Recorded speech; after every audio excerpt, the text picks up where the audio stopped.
खुशामदीद दोस्तों, आप सबका स्वागत है। मैं हूं डॉक्टर इश्तियाक अहमद। इन दिनों जो खबर सारी दुनिया में अटेंशन ड्रॉ कर रही है, एक तो यूक्रेन की जंग है ना, दूसरी ईरान के अंदर एक हफ्ते से लास्ट फ्राइडे शुरू हुआ था और तब से लेके अब तक हज़ारों बल्कि लाखों ईरानी औरतें जो हैं वो बाहर आ चुकी हैं, पब्लिक प्लेसेस में, गलियों में, रोड्स पे, पब्लिक स्क्वेयर्स पे। और उन्होंने जो ये है ना गवर्नमेंट की तरफ से फोर्स्ड हिजाब, उसको अपने सर से हटा दिया है, कुछ ने बाल काट लिए हैं। यानी ये प्रोटेस्ट और एजिटेशन के फॉर्म्स हैं, पीसफुल, बिल्कुल पीसफुल।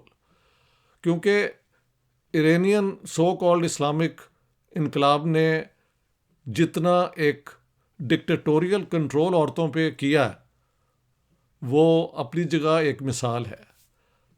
जाहिर है जहाँ जहाँ इस्लामिक स्टेट फंडामेंटलिस्ट होगी वहाँ पे यही होगा। लेकिन ईरान का इनकलाब जो है, इसने सारी दुनिया पे इम्पेक्ट किया था और ख़ास तौर पे मुसलमान मुल्कों पे बेहद किया था। हालांकि कहा जाता है कि ईरानियन इनकलाब एक शिया मौलवी ने किया, लेकिन मौलवी शिया हो या सुन्नी हो, ज़्यादा फ़र्क नहीं है उनकी सोशल वैल्यूज़ में, उनके कल्चरल वैल्यूज़ में और उनकी रिलीजियस एक्सट्रीमिज़म में। देखें,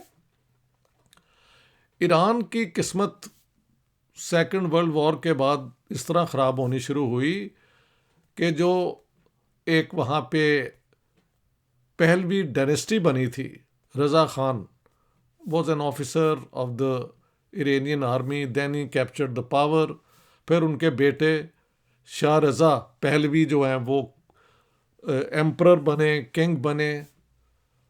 1950s में जो उनके इलेक्टेड प्राइम मिनिस्टर थे, वहाँ इलेक्शन हुआ करते थे, डॉक्टर मुसद्दिक, उन्होंने ब्रिटिश जो थी ना ऑयल कंपनीज, ईरान में ऑयल 1920s में आ गया था और तभी से ब्रिटिश जो हैं उनका इंटरेस्ट, रशियंस का ऊपर से इंटरेस्ट और अमेरिका का भी इंटरेस्ट था, बट बेसिकली ब्रिटिश ये जो हैं ऑयल एक्सप्लोरिंग कंपनीज की। और उनके पास बस ईरानियन स्टेट को एक बड़ा नैरो सा वो रेवेन्यू देते थे, सारा कुछ वो ले जाते थे। तो डॉक्टर मुसद्दिक एक नेशनलिस्ट थे, उन्होंने अपना नेशनलाइज कर लिया इन चीज़ों को, ये जो थी ऑयल इंडस्ट्री को, जिसके खिलाफ फिर ब्रिटिश इंटेलिजेंस MI6 और अमेरिकन CIA ने मिल के डॉक्टर मुसद्दिक की हुकूमत को उसके ख़िलाफ़ बगावत करवा दी।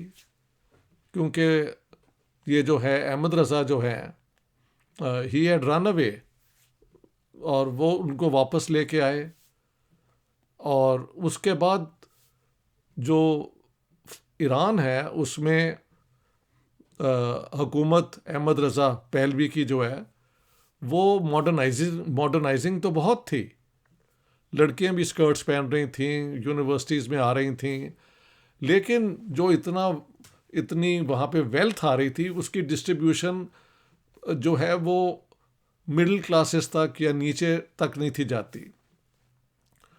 तो जब वहाँ पे प्रोटेस्ट होते थे तो इरानियन स्टेट जो है, सवक उनकी सीक्रेट पुलिस है, वो लोगों को ले जाती थी और बहुत उन पे वो क्या कहते हैं इंटेरोगेशन के दौरान में एक्सट्रीम फोर्स यूज़ करती थी। हाँ जी, मारना, पीटना, बुरी तरह ट्रीट करना। और जैसे जैसे वक्त गुजरता गया तो जितनी भी इरानियन ऑपोजिशन थी उसको वो क्या कहते हैं शाह रज़ा पहलवी की गवर्नमेंट ने बड़ा बुरी तरह ट्रीट किया।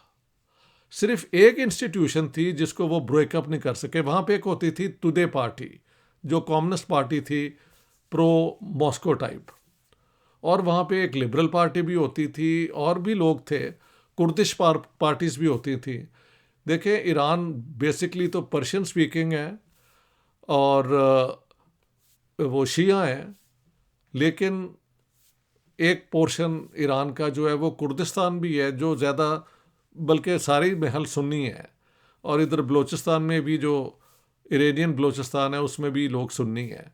कुछ अरब भी सुन्नी हैं कज़ाकिस्तान में इस किस्म के, बट अबाउट 90% मेरे ख्याल से लोग ईरान के जो है ना वो पर्शियन स्पीकिंग है, और वो असना शरी जो मेन स्ट्रीम शिया है उसको बिलोंग करते हैं।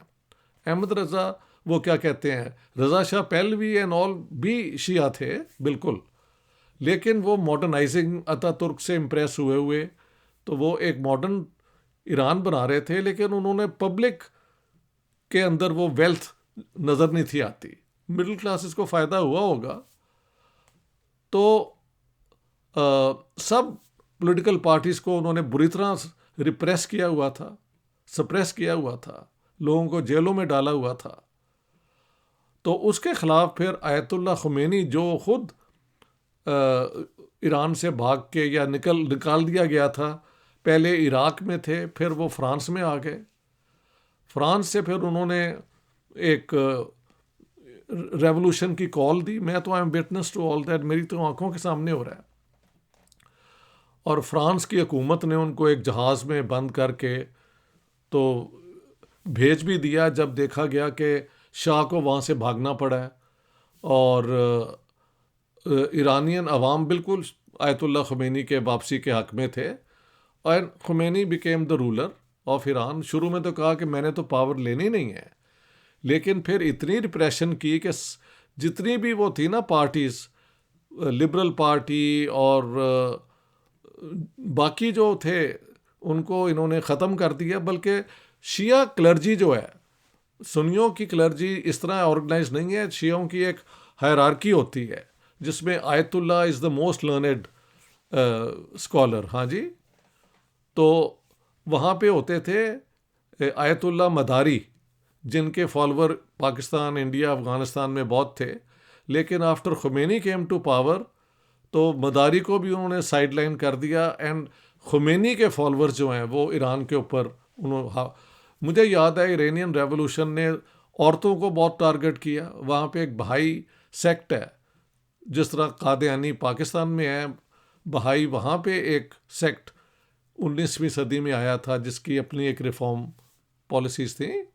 वो अलबत्ता अपने आप को मुसलमान नहीं था कहते, उन्होंने कहा हम एक नया रिलीजन है। कादियानियों का तो क्लेम है ना कि we are Muslims but we are the true Muslims, उनका ये क्लेम है पाकिस्तान वालों का। बट बहाई उसको भी बहुत मारा।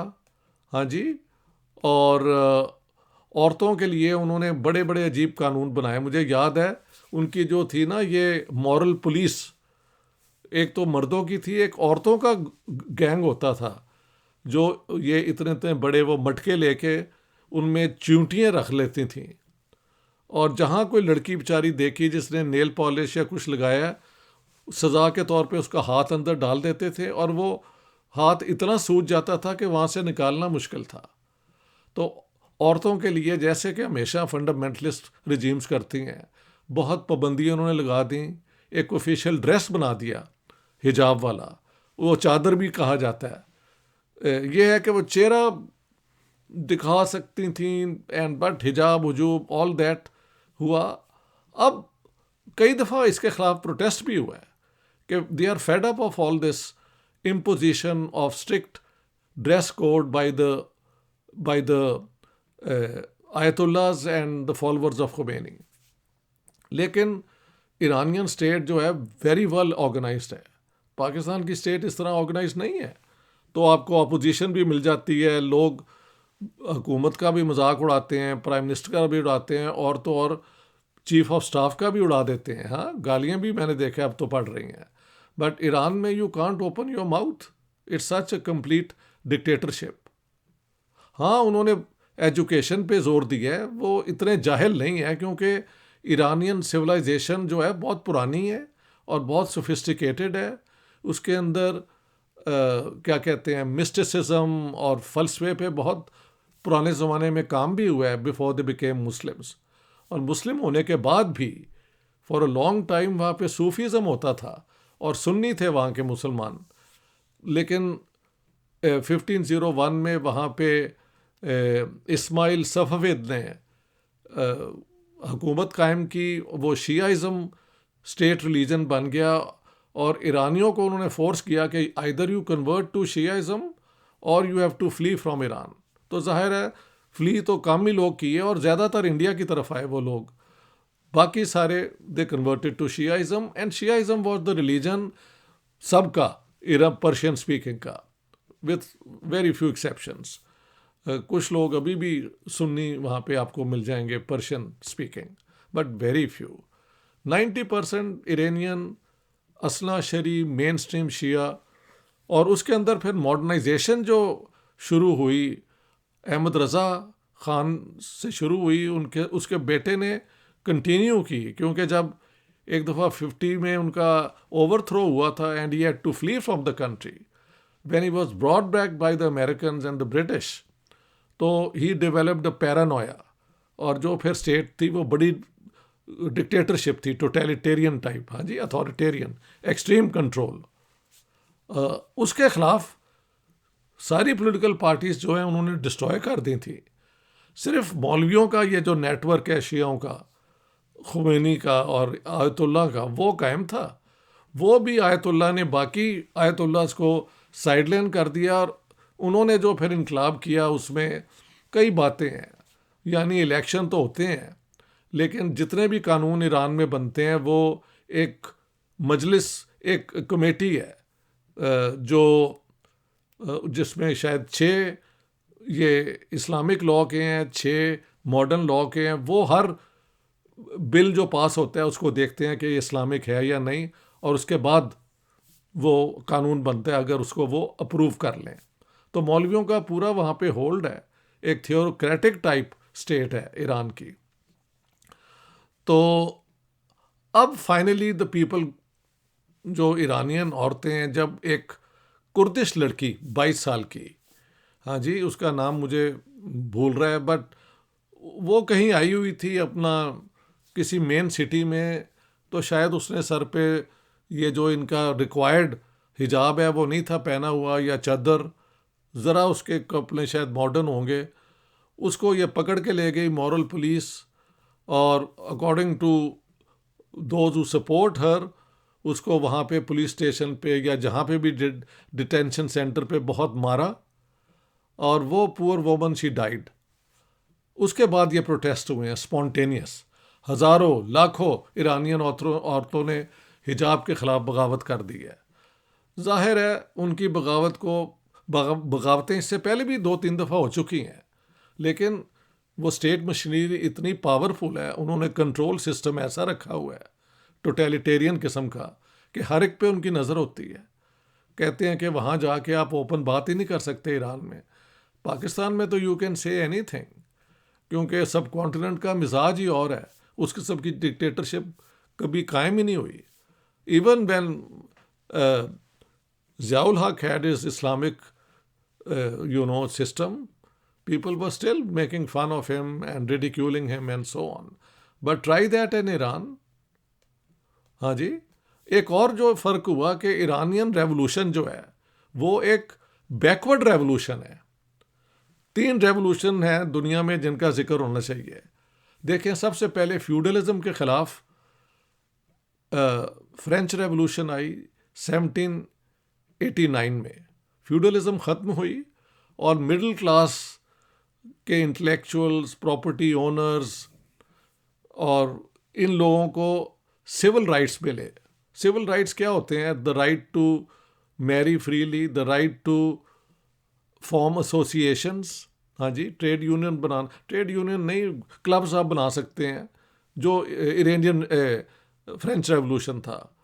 Freedom of speech, freedom of expression, लिखने का, ये सारे जो राइट्स बाद में यूएन का जो चार्टर है ना जिसके अंदर सिविल राइट्स हैं, ये फ्रेंच रेवोल्यूशन ने दिए हैं। इसके बाद हम देखते हैं 19वीं सदी में कार्ल मार्क्स और बाकी सोशलिस्ट जो हैं वो वर्किंग क्लास मैन जो हैं उनके लिए मूवमेंट शुरू करते हैं, और वो मूवमेंट फाइनली जो है रशियन रेवोल्यूशन 1917 में कामयाब होती है और वहाँ पे वो capitalism, colonial type bureaucratic state जो थी ज़ारिस्ट, उसको ख़त्म करके वो एक सोशलिस्ट मुल्क बनाते हैं। वो भी ठीक है, डिक्टेटरशिप के ज़रिए ही चली, लेकिन उन्होंने वर्किंग क्लासेस को free education, 100% literacy, free health services, घर भी बिल्कुल सब्सिडाइज, थोड़े से पैसों में घर सबको मिलता था। तो ये लिबरेटिंग किस्म की रेवोल्यूशंस थी। अगर आप कह सकते हैं कि इनमें सप्रेशन भी बहुत हुई है, लेकिन जहन की आज़ादी की तरफ ये मूवमेंट्स हैं। लेकिन इरानियन रेवोल्यूशन जो है, ये तो going back to the 7th century, जब ये झगड़ा शुरू हुआ था कि रसूलुल्लाह के बाद कौन खलीफा बनेगा या नहीं बनेगा, तो एक माइनॉरिटी ग्रुप जो शिया हो गया, उनका जो ये असना शरी शियाइज़म है, उसमें द 12th इमाम, इमाम मेहदी, ही इज़ वो कहते हैं ऑकल्टेशन में, यानी ही इज़, वो दुनिया में तो हैं लेकिन वो नज़र नहीं आते। तो तब तक उनको कौन रिप्रेजेंट करता है? ये खुमैनी और उनके आयतुल्लाह के इमाम की ओपिनियन को वो कहते हैं। इसीलिए इमाम खुमैनी को वहाँ का वो क्या कहते हैं, गार्डियन कहा गया। हाँ जी, अब शायद गार्डियन जो हैं इमाम खमनी हैं, जो खुमैनी ने सेलेक्ट किए थे। बट मुल्लाओं की ये हुकूमत है, और सऊदी अरेबिया में तो ऑफ कोर्स वहाबीज़म का अपना एक्सट्रीम फॉर्म है। तो इरानियन रेवोल्यूशन का असर पाकिस्तान में भी हुआ, सुन्नियों में भी हुआ, क्योंकि सब everybody was looking for the Islamic state, शिया हो या सुन्नी हो। तो ये जो है ना रिवाइवल, इस्लामिक रिवाइवल, चद्दर पहनो और बुरके पहनो और पता नहीं क्या क्या, हिजाब पहनो, ये सारा जो है, इसका in a big way Iranian revolution लेके आई थी, जो सारी दुनिया में फैल गया। और सो दैट्स इट। लेकिन कब ये मौलवियों की हुकूमत ईरान में ख़त्म होगी, आई हैव नो क्लू। लेकिन इट इज़ ऑब्वियस कि मैस प्रोटेस्ट हो रहे हैं हिजाब के ख़िलाफ़, औरतों की सप्रेशन के ख़िलाफ़।